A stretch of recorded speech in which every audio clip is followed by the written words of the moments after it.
Hey boys and girls, this is Wildman Willis here, and I'm doing a review of the 2016 Ghostbusters movie.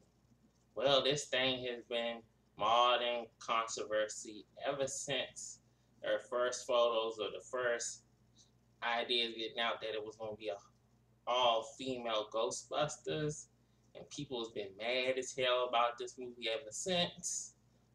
People said they wasn't gonna go review it or anything because they feel like they just messed with their childhood.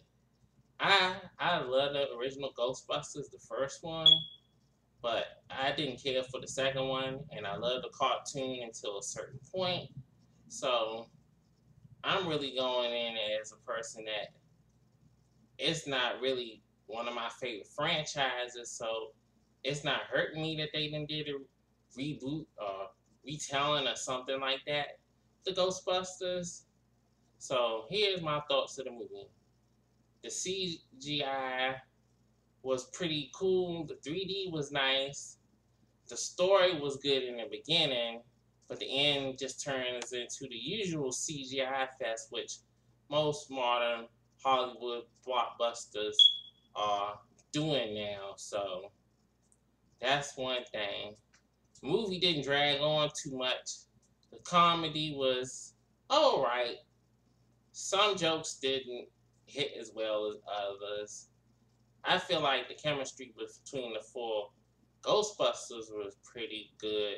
I didn't care too much for Chris Hemsworth because he was just too dumb for my taste. They could have leave him out of there. And some of the cameos, some were hit or miss. Some didn't really need to be in the movie, and some I didn't mind. So I wasn't too mad about that.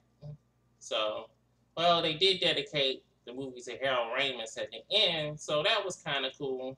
Didn't really have to hear that awful Ghostbusters theme too much through the movie because they basically did that at one part and that was it.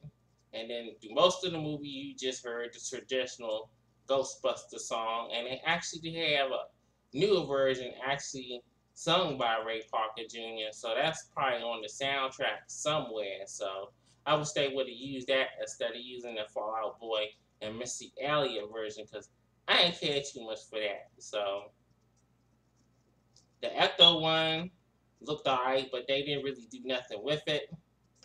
Slimer was a waste of time being in the movie. They could just left him somewhere else. So big Slimer fans, you might as well just forget about him. So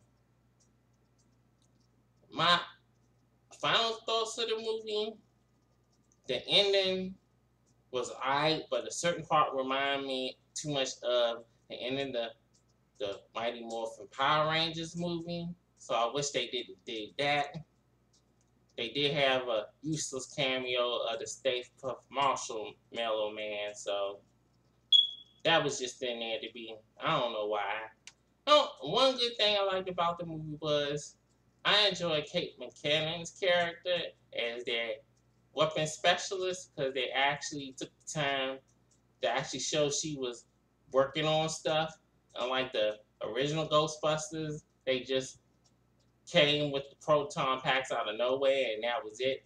They actually showed that she actually been working on stuff for years, so I'm kind of cool with that. So all in all, if you just don't want to see this movie, nothing's going to change your mind about it. You're just not going to see it. For those who want to take a chance to see it, you won't be too disappointed because it's alright. Nothing to jump up and down about, but all the people that was upset about this movie, it really isn't worth being upset over. So if you really want to see what Ghostbusters 3 would have been, you can buy the PlayStation or the Wii or the computer version of Ghostbusters.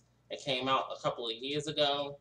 So pick that one up if you really want to see what Ghostbusters 3 would have been. So I don't know how this movie leads. There is a stinger at the end of the movie. It might set up for more sequels if this one is popular. So all in all, this movie was a so-so. So this is Wildman Willis signing off. See you next time.